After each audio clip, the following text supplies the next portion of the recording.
Fala galera, sejam muito bem-vindos a mais um vídeo no canal. Hoje vamos narrar os capítulos 107, 108 e o 109 do Manhwa. Espero que aproveite. Não se esqueçam de deixar aquele like e um comentário com dicas ou até mesmo sugestões aí embaixo. Agora sim, bora pro vídeo. No capítulo anterior, o nosso protagonista havia revelado um grande segredo, uma informação tão avançada que seria inútil nessa parte do jogo. A revelação causou surpresa em todos, especialmente no Máscara de Goblin, que não fazia ideia do que aquele item era capaz de fazer. Intrigado e até mesmo um pouco confuso, ele chamou a atenção de todos na mesa. Pessoal, o que é essa tal pedra de ressurreição? Visivelmente abalada, após escutar tal revelação de nosso protagonista, o Máscara de Raposa tomou a palavra. É basicamente um item que pode reviver alguém. Bem, pelo menos é isso que as pessoas acham, completou ela com uma certa cautela. O Máscara de Goblin demonstrava que realmente nunca tinha ouvido falar de tal existência. Sua expressão deixava claro o quanto aquela informação o havia desestabilizado. O Máscara de Raposa então reforçou: bem, isso é o que as pessoas dizem. No mesmo momento, do outro lado da mesa, Máscara de Lua questionava visivelmente alterado: dá mesmo pra reviver as pessoas que morreram usando essa pedra? Nosso protagonista confirmou com a cabeça: bem, existem algumas condições complexas, mas no geral o efeito é exatamente esse, como os rumores dizem. Máscara de Lua, ainda interessado, insistia nas informações. Então aonde que podemos encontrar uma dessas? Antes que terminasse, Bjorn o interrompeu. Já chega! Bjorn percebeu que naquele momento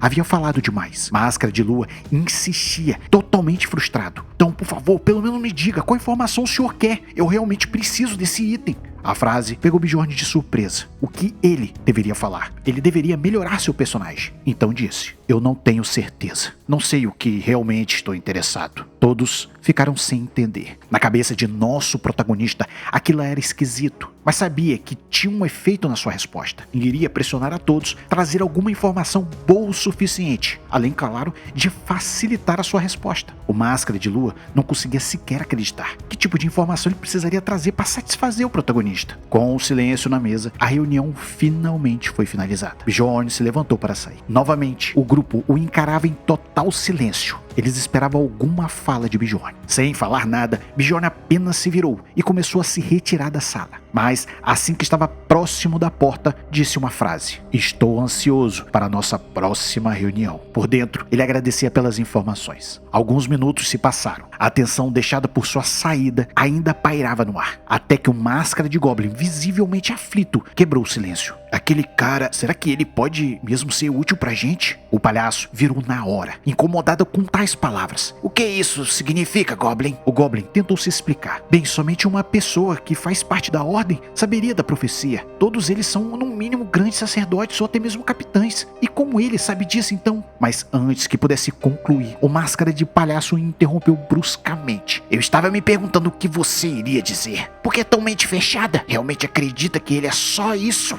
O Máscara de Goblin tentou rebater, mas não faz sentido pensar diferente. Faz menos de 2 semanas que essa informação saiu. Seu tolo, você não entende nada, né? O Máscara de Palhaço bateu com força na mesa, explodindo de raiva. É por isso que as pessoas te menosprezam. Não consegue considerar a possibilidade das pessoas serem subordinadas dele? O Máscara de Goblin levantava abruptamente, visivelmente ofendido com tais palavras. Isso é ridículo. Para conseguir chegar tão alto na ordem, é preciso ser escolhido pela própria deusa. Isso não é algo que ele conseguiria fazer só com fama ou influência. Um silêncio denso caiu sobre a mesa. Ninguém respondia de imediato. O Goblin, incomodado com a falta de apoio, olhou ao redor. O quê? Vocês também acreditam no palhaço? Foi então que o Raposa, com tom calmo e sério, concordou. Bem, na verdade, não faz sentido pensar o contrário. O Máscara de Lua, pensativo, admitiu. Eu achei que ele fosse só mais um daqueles hipócritas que ninguém entende, sabe? Mas eu estava errado. O Máscara de Cervo, com uma expressão fechada, completou aquela frase. Talvez ele seja maior do que imaginávamos. O Goblin enfim se sentou, pensativo e com um olhar fixo na mesa, enquanto o Máscara de Cervo continuava a falar. Ele parecia saber até do ataque de Noak. Ele deve ter olhos e ouvidos por dentro do palácio. O Máscara de Raposa, nervosa com a situação, revelou em voz baixa: e ele não demonstrou sequer interesse no item numerado. Isso só pode significar uma coisa: ele é forte o suficiente para não precisar de item como esses. O grupo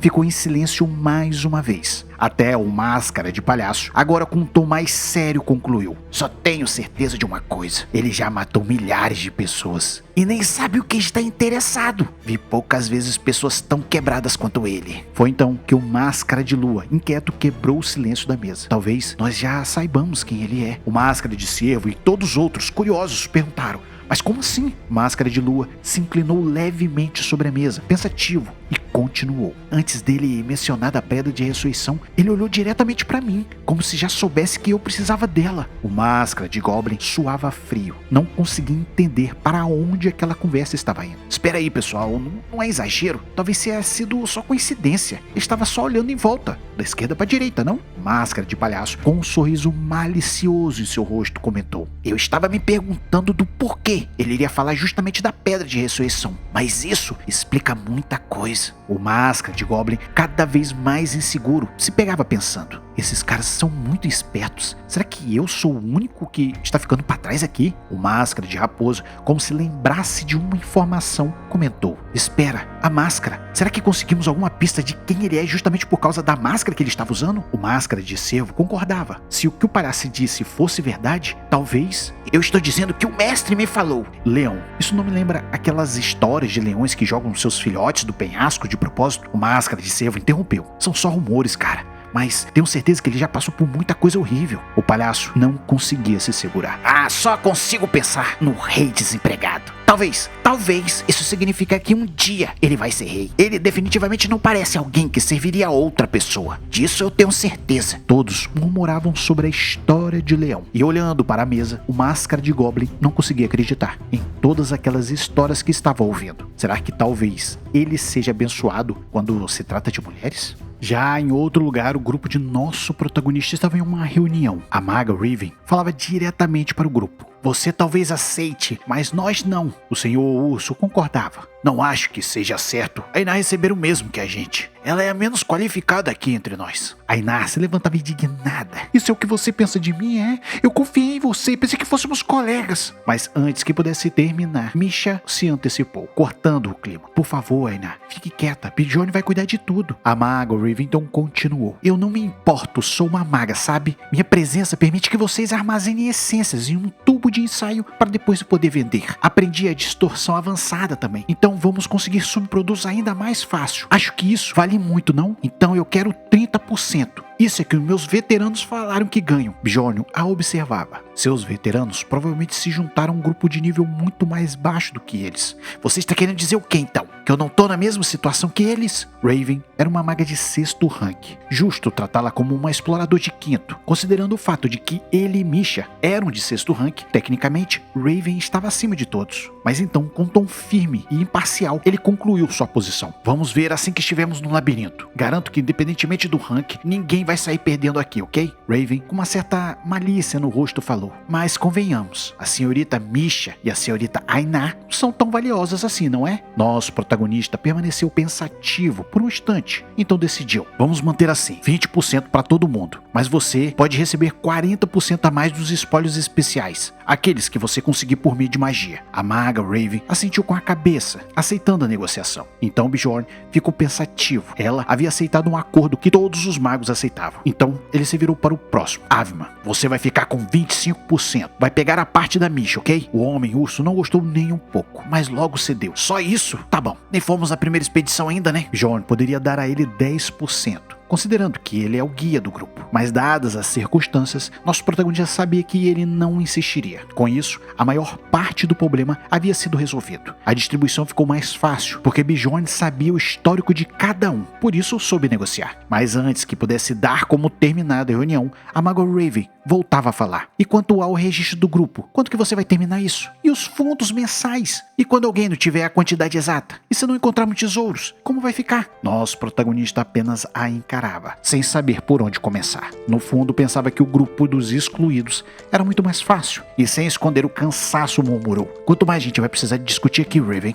A maga Raven, animada, uma pequena lista em suas mãos, falava: agora só faltam 32 tópicos. A gente nem chegou na metade ainda, sabe? Bjorn não aguentava mais. Já é tarde, Raven, por favor, vamos cuidar disso depois. A Raven concordou prontamente, mas pediu uma data. Bjorn então avaliou e marcou para outro dia. Ele achava que era parecido com o mago, mas naquele momento ele estava negociando com uma maga de verdade. Ainda bem que ele havia escolhido um bárbaro como personagem principal. Na manhã seguinte, Bjorn terminava o registro do grupo, se despedindo de seus companheiros. De repente, de frente para a porta de seu quarto, ele vê algo no chão que chamou sua atenção. Ao abaixar e pegar, era um envelope e reconheceu imediatamente. Tinha um selo dos seguidores de Letas. Na mesma hora, ele entendeu que o paladino havia finalmente organizado uma reunião com o povo dracônico. Afinal, Bjorn estava com a espada dos assassinos de dragões. Foi então que o nosso protagonista abriu a carta. Não entendia nada que estava escrito, mas antes que pudesse reagir, seu corpo foi envolto em uma energia estranha e num piscar de olhos foi teletransportado para um lugar completamente desconhecido. O cenário ao seu redor era imponente. Antigo, ele reconheceu, era o Templo Dracônico. A carta não era uma simples mensagem, era um receptáculo para um feitiço de teletransporte. Foi então que uma voz amedrontadora ecoou pelo salão. Está ciente de que você não é o primeiro bárbaro a colocar os pés aqui? O peso daquela presença era sufocante. Não era uma sede de sangue tradicional.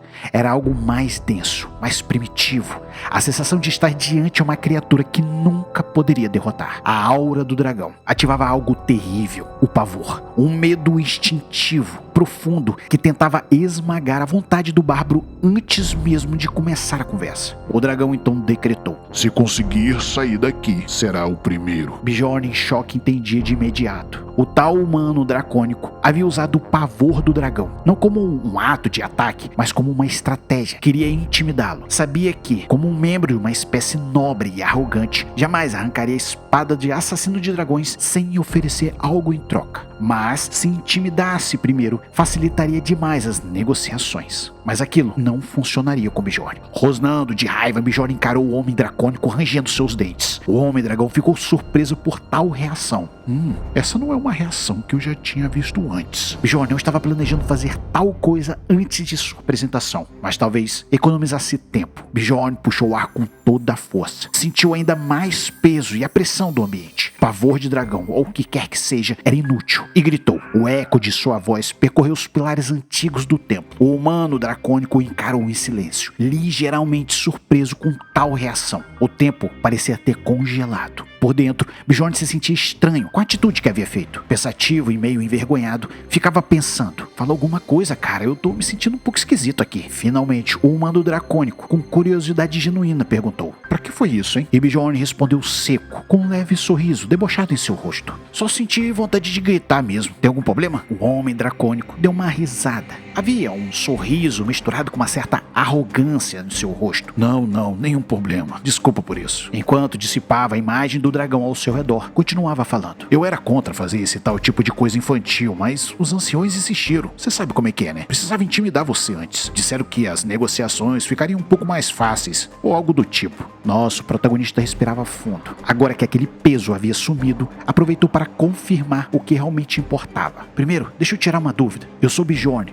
filho de Jandel. Você é o chefe da tribo dos humanos dracônicos? O homem se levantou com um ar mais descontraído e respondeu: bom, talvez dê pra me chamar desse jeito, mas seria mais fácil me chamar pelo nome, de Fizer Ardormoth. Bjorn ficava pensando: mas que desgraça de nome é esse? Mas antes que pudesse dizer algo, o homem deu um leve sorriso. Brincadeira, pode me chamar de Laf. Bjorn ficou aliviado. Certo, Laf, pode me chamar de Jandel, Bjorn, ou tanto faz, como você quiser. A troca de formalidades terminou ali. O tom mudou imediatamente. O homem dracônico, Lafir, estreitou o olhar e perguntou: então, pode me mostrar a espada do assassino de dragões? Eu acho um pouco difícil de acreditar nas suas palavras. O comentário soou com muita arrogância, quase um insulto. Estava claro, aquele sujeito não acreditava em Bjorn, mas ele não tinha razões para esconder a verdade. Sem hesitar, puxou a espada e a revelou. Em uma fração de segundo, como num piscar de olhos, o homem dragão apareceu em sua frente. Então, com um tom calmo, afirmou: é mesmo a espada do assassino de dragões. Bjorn estava mais preocupado com a velocidade que ele havia chegado perto dele. O homem dragão então ergueu a lâmina com cuidado e perguntou: como era ele? Poderia me dar mais detalhes? Bjorn narrou tudo o que viveu naquele dia. Escolheu cada palavra palavra, ocultando qualquer coisa que pudesse colocá-lo em desvantagem. Apenas os fatos essenciais, secos e precisos. Quando terminou, o Homem-Dragão assentiu e com um semblante sombrio em seu rosto falou: Entendo. Ele foi bem longe, né? Como deseja. Manterei o segredo da recuperação da espada. Mas Bjorn queria saber mais. Você era próximo dele? A resposta veio sem rodeios. O assassino de dragões era seu irmão. O Homem-Dragão suspirava,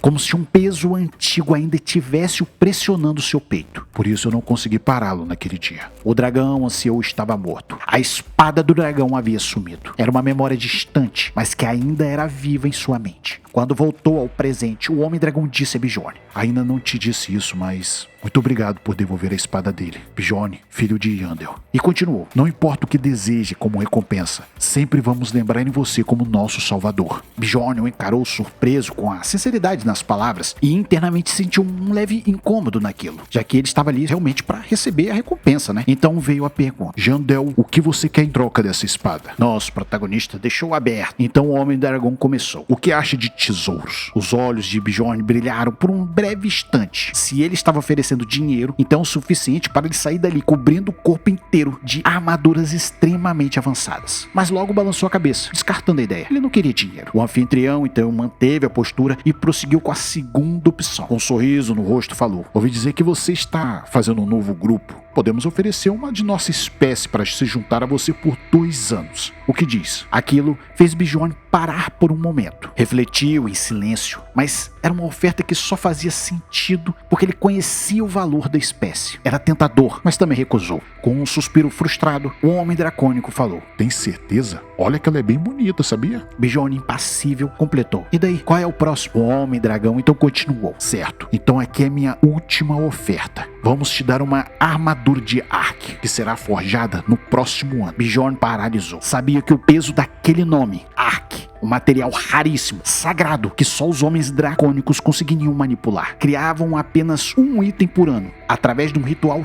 mítico, antigo e secreto. Mas mesmo aquilo não deixava Bjorn satisfeito. Afinal, se estivesse atrás de dinheiro, teria aceitado a primeira opção. Confiante, Bjorn não hesitou. Também não gosto dessa opção. Qual é a próxima? O Homem-Dragão estava segurando a melhor recompensa. Bjorn então decidiu pedir diretamente. Então lançou: Ei, por que não me dá só a tatuagem então? O Homem-Dragão ficou claramente confuso. O quê? Tatuagem? Do que está falando? Isso mesmo, a bênção do dragão, aquilo que faz vocês ficarem fortes, insistia Bjorn. No mesmo instante, o clima da sala mudou. Uma aura densa, quase sufocante, tomou conta do lugar. A expressão de Lafi se fechou. Yandel, onde diabos você ouviu sobre isso? Bjorn, fazendo sua interpretação de bárbaro, então disse: Qual é, pô? Faz isso logo. Pare de ser mesquinho. É tão importante assim? Lafi mal conseguia acreditar no que estava ouvindo. E Bjorn, sem a menor cerimônia, insistia: Você é descendente de dragão, cara. Pare de ser pão duro e me dê logo essa tal tatuagem aí. O líder dos homens dracônicos começou a suar frio. Não sabia se ria ou se desesperava. Afinal, o que tinha de errado com os bárbaros? O Homem-Dragão então insistia em dizer: Você sabe o que aconteceria com você se sua raça descobrisse isso? Você seria tratado como um traidor. Mas Bjorn não se comoveu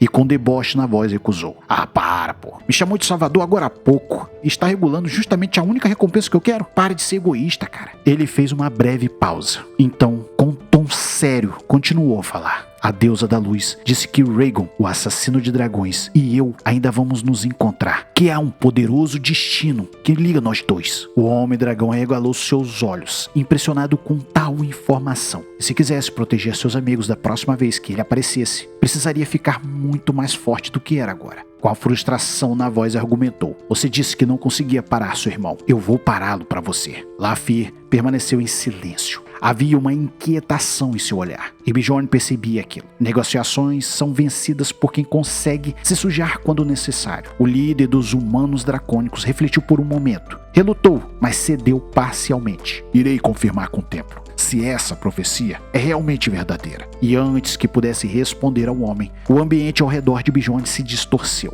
E num piscar de olhos, ele estava de volta ao próprio quarto. Ele estava em casa, são e salvo. Mas a calmaria não duraria muito. Alguém havia batido em sua porta. Ao ver ver quem era, arregalou os olhos, surpreso. Era Julie Urbans, a filha do administrador do distrito. Ela, encarando com um leve sorriso, perguntou: "E aí, Bjorn, já mudou de ideia? Ouvi dizer que seu grupo se separou. Aquele tal de Hotmail fez alguma coisa pra você?" Bjorn, sem entender muito bem do que ela estava falando, mudou de expressão. "Seu pai tentou algo sim, mas Hotmail não caiu na conversa dele." O comentário pegou Julie desprevenida, que gaguejou, sem acreditar. Observando atentamente, Bjorn começou a ligar os pontos. A conclusão veio logo em seguida. Será que é por causa dela que o administrador do distrito estava com raiva dele? O problema parecia ter crescido sozinho. E se ele não tomasse uma atitude agora, poderia se tornar algo muito maior. Era melhor acabar com aquilo ali mesmo. Então, com os passos pesados e uma raiva que fervia sua mente, Bjorn pegou sua massa e perguntou: "Onde está seu pai?" Ela recuou. "Mas por quê?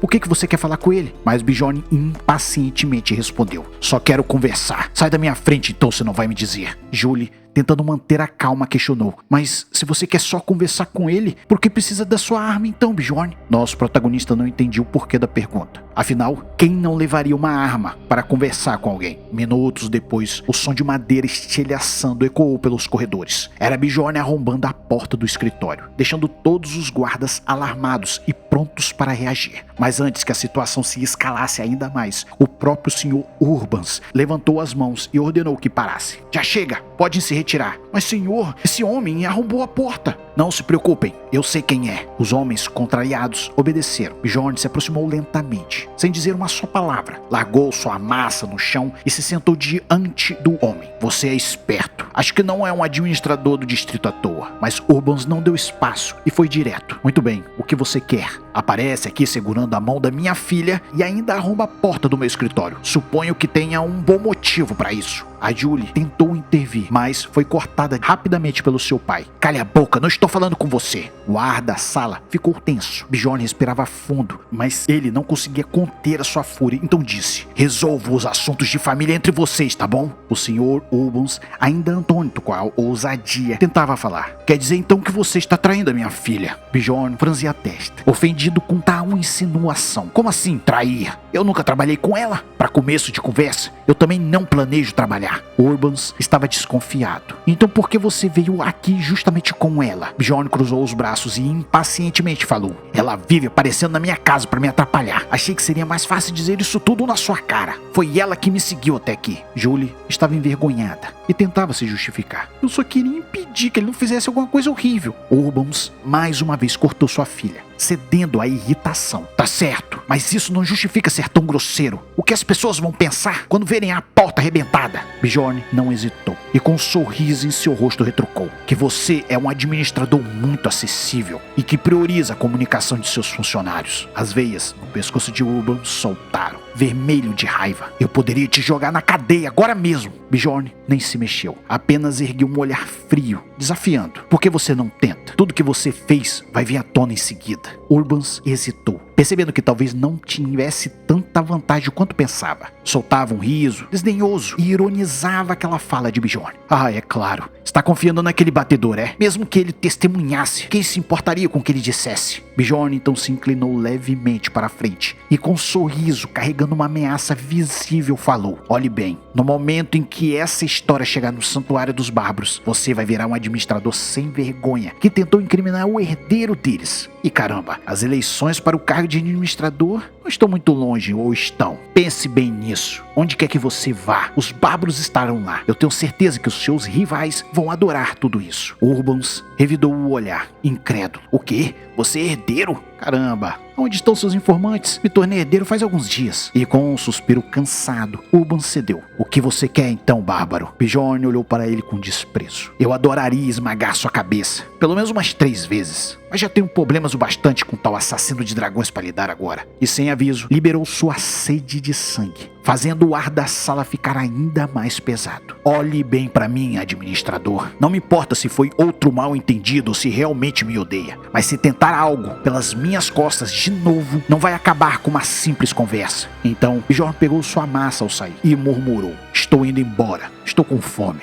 Depois de sua negociação pacífica com o administrador do distrito, Bjorn começou os preparativos para a expedição com seu novo grupo. Mas antes disso, precisava encarar o maior do desafio: as 31 pautas que a Maga Raven havia preparado para ele. Certo, vou te avisar se precisar de mais alguma coisa, tá bom, Bjorn? Depois daquilo, a equipe então passou a decidir o nome oficial do grupo. Ainar, com o entusiasmo de uma criança faminta, ergueu o braço e declarou: torta de maçã é a coisa que eu mais gosto no mundo e não quero mais nada mais do que isso, tá bom, Bjorn? Raven sorriu com uma malícia em seu rosto e sugeriu um nome. Que tal Narak? Na língua antiga significa aqueles que andam nas trevas. Não é legal? Após algumas trocas de ideias e uma boa dose de teimosia por parte de Ainar, o grupo chegou a um acordo. O nome oficial? Narak de maçã. A Maga Raven não conseguia acreditar. Arrancava os cabelos, enquanto Ainar, radiante como sempre, gritava de alegria de quem acabou de ganhar um prêmio. Enfim, dá pra dizer que essa maga de 24 anos tem um dragão de chamas em seu corpo e que sua colega Bárbara não tinha absolutamente nada na cabeça. Já em outro lugar no campo de treinamento, Misha, Bjorn e Ainar refinavam suas habilidades na tentativa de melhorar a sincronia do grupo. Fizeram encontros regulares e sempre que podia, Bjorn ainda frequentava a biblioteca. Durante esses dias de idas e vindas, um velho conhecido apareceu em sua casa. Era o anão com sua gargalhada conhecida. Havia ido até a casa de Bjorn, onde o mesmo contou suas histórias para ele. Depois dali, Bjorn teve seus dias lotados, até que finalmente o grande dia havia chegado, o dia da abertura do labirinto. E lá estavam eles, no interior da caverna de cristal. O Homem-Urso estava completamente perdido. Você sabia disso, Jandel? Bjorn sabia que o Homem-Urso era ruim com direções, mas não imaginava que ele seria tão tenebroso. Bjorn analisava a situação. Eles haviam entrado no labirinto do lado de um monumento e depois de 15 minutos andando sem parar, voltaram ao mesmo lugar, o que indicava que o senso de direção do Homem-Urso era completamente inútil. A Maga Raven então começou a se perguntar como que alguém que morava literalmente do lado da praça conseguiu se atrasar 45 minutos. A resposta era simples. Ele, o Homem-Urso, não conseguia encontrar o caminho, mesmo sabendo que tinha uma taxa de atraso. A desculpa do Homem-Urso foi porque era sua primeira vez indo ao labirinto à noite. Antes que a conversa se descambasse de vez, o próprio Bjorn se aproximou e interrompeu. Enfim, vamos logo, senão é capaz de a gente se atrasar mais. Raven,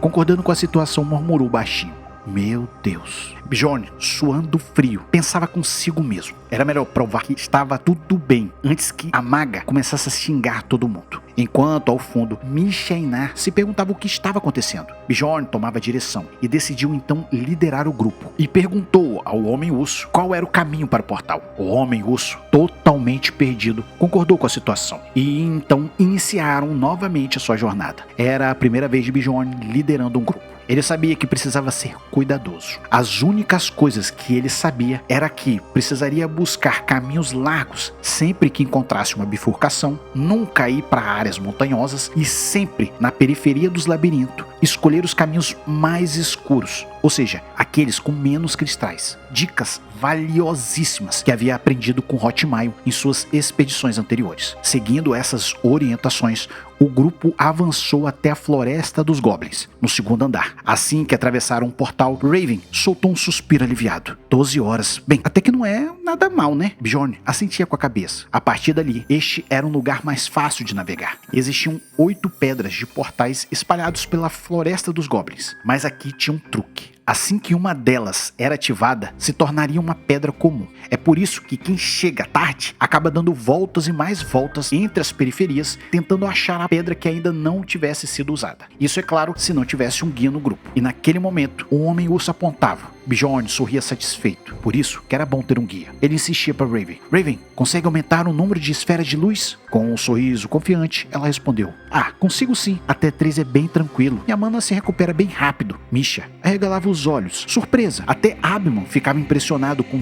tal habilidade da maga. Misha não parecia animada. Provavelmente ela havia entendido por que o Mago Webb falava tanto que outros magos eram tão melhores do que ele. Neste local, normalmente é necessário um batedor profissional, devido às armadilhas que estão no meio da floresta. Mas agora, com 3 esferas de luz brilhando ao seu redor, nada escapava de seus olhos. Claro, com a luz também vinham problemas. Os goblins, criaturas que eram atraídas pela luz clara das esferas, mas Bjorn acabava com eles com um só golpe. Então já era o segundo dia. O grupo atravessava mais um portal, seguindo de uma notificação do sistema. Você entrou na passagem do Peregrino, 3º andar. Região especial detectada. O efeito de campo Floresta da Bruxa estará ativo. Os dias então se passaram. Era o 8º dia da expedição. Na frente do grupo, Ainar gritava com entusiasmo: Olha, um castelo! Tem mesmo um castelo no meio da floresta! Bjorn observava aquele cenário e refletia. Chegamos tão rápido como se estivesse com Hotmire. Acho que o talento ainda é difícil de superar, mesmo com esforço. Raven, porém, não parecia tão animada e tentava apressar a todos. Jandel, vamos logo! Essa área sinistra da floresta tá me deixando enjoada, vamos logo! Mas infelizmente, eles não podiam entrar. A cor da entrada precisaria mudar. Isso acontecia porque a cor do portal ficava se alterando. E se o outro grupo estivesse lá, eles poderiam achar que o grupo de nosso protagonista eram saqueadores e atacariam imediatamente. Raven concordou e segundos depois, um brilho tênue apareceu.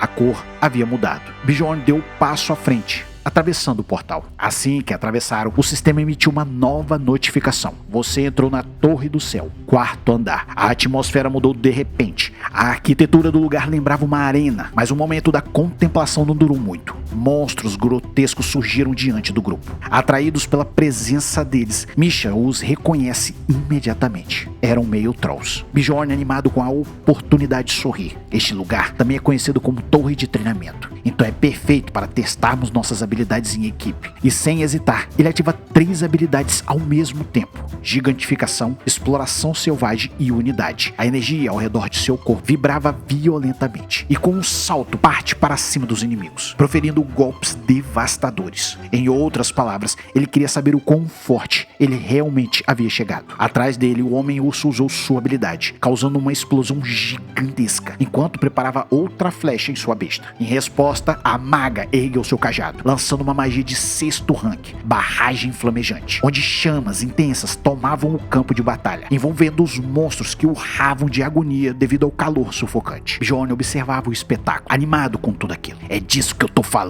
3 pessoas capazes de carregar o grupo faz toda a diferença. Esse time é realmente completo. Ele observava seus companheiros em ação. Com eles, era possível eliminar qualquer monstro abaixo do rank 6 em menos de 3 minutos. E se continuasse assim, chegariam ao 5º andar muito rápido. Mas nem tudo eram boas notícias. A travessia da Torre do Céu precisariam passar pelas escadas da sabedoria. Hotmire demorou cerca de 5 horas, mas com ele liderando, eles iriam levar pelo menos 5 vezes mais. Bjorn consultava o relógio de bolso, fazendo as contas mentalmente. Ele sabia que não iriam conseguir concluir a Torre do Céu antes que o labirinto fechasse. Todos se preparavam para descansar. Já era tarde e todos concordaram. Logo o grupo começou a montar o equipamento. Ainar, transtornada de alegria, começou a pular de tanta empolgação, pelo simples fato de saber que não precisaria fazer vigia noturna. E Misha tentou acalmá-la. Eu sei bem como você deve estar se sentindo. Quando eu vim aqui pela primeira vez, eu também não consegui me acostumar.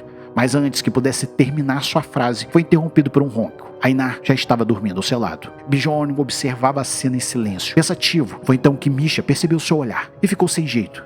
Bjorn? Por que você tá me olhando assim? Sem jeito, ele respondeu. O quê? Eu não estava te olhando? Misha virou seu rosto envergonhado e sem entender nada, Bjorn suspirou, até ouvir a voz de Raven chamando seu nome com uma certa urgência. Ela se aproximava com um bloco de anotação. Ei, Jandel, eu fiz os cálculos aqui. Nesse ritmo que estamos avançando, não conseguiremos chegar no 5º andar. Sendo bem honesta, o lucro vai ser bem pequeno, hein? Bjorn tentou soar positivo. Calma, Raven. É a nossa primeira expedição. Vamos melhorar isso com o tempo, não acha? Mas Raven permaneceu impassível e com uma expressão fria virou-se de costas. Bjorn achava ela assustadora. Foi então que ele dormiu. O silêncio noturno tomou conta do acampamento por alguns minutos, até que uma voz suave surgiu em sua mente, vindo por uma magia de telepatia. Jandel! Ao ouvir a voz de Raven em sua mente, Bjorn imediatamente entrou em alerta. Ela continuou com um tom tenso e contínuo. Presta atenção, eu estava tomando banho, senti algo estranho, então usei um feitiço de detecção. Tem alguém aqui com a gente. O coração dele disparou. Tentando não chamar atenção, moveu-se lentamente em direção à arma. Mas antes que pudesse sacar, a voz de Raven ecoou novamente dentro de sua mente. Por favor, Bjorn, não faça nada. Essa pessoa está bem atrás de mim. Um arrepio percorreu sua espinha. Suando frio, ele avaliou a situação com rapidez. Se qualquer movimento errado fosse feito, Raven, a maga do grupo,